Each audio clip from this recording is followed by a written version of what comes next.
Hi, this is the Professional Development webinar by Tiffany Rushing, MAT Elementary Education.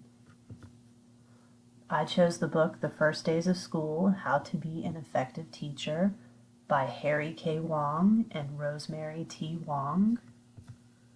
The central premise of the book is how to be an effective teacher and what exactly makes an effective teacher effective. Four main points of the book include effective teachers have positive expectations for student success.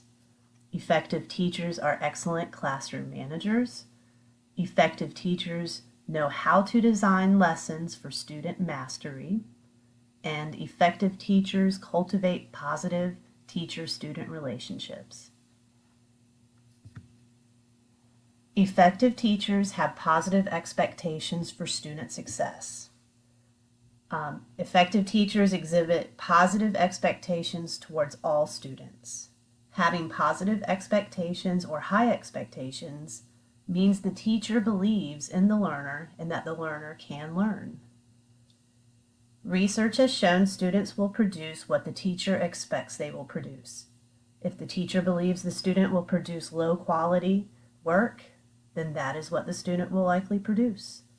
If the teacher believes a student is a high ability, above average, capable learner, the student will perform at that level because these are the expectations the teacher transmits to the student. Effective teachers are excellent classroom managers. Classroom management consists of the practices and procedures that a teacher uses to maintain an environment in which instruction and learning can occur. The most important factor governing student learning is classroom management. Well-managed classrooms provide consistency. Students like to know what is going on and what to expect. Effective teachers know how to design lessons for student mastery. Mastery refers to how well a student can demonstrate that a concept has been comprehended or perform a skill at a level of proficiency as determined by the teacher.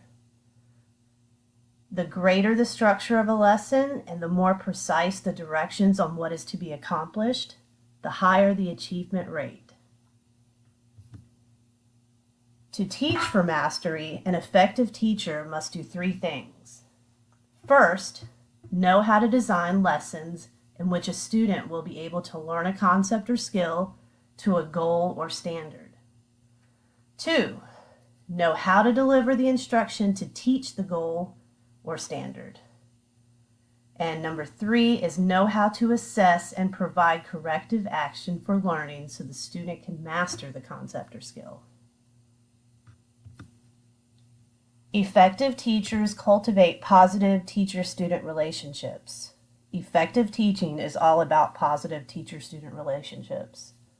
Effective teachers know they cannot get a student to learn unless that student knows the teacher cares.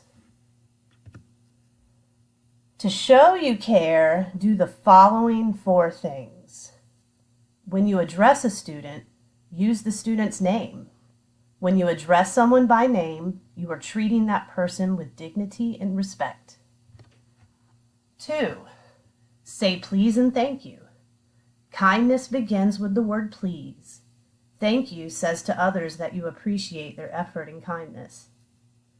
3, smile. It is the universal language of understanding, peace, and harmony. A smile is the most effective way to create a positive climate.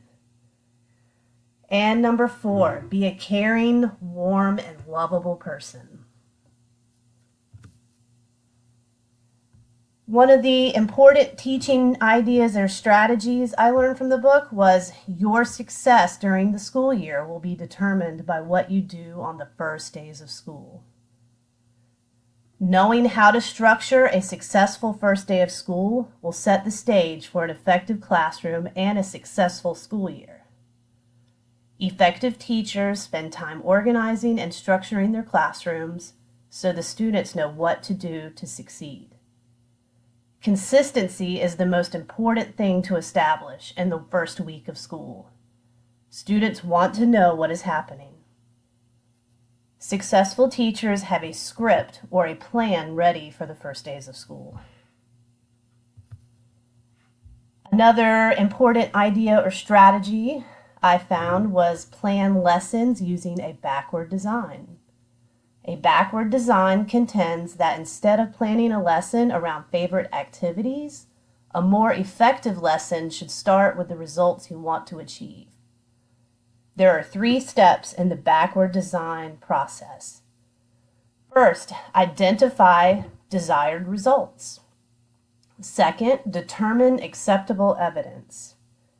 And third, plan learning experiences and instruction.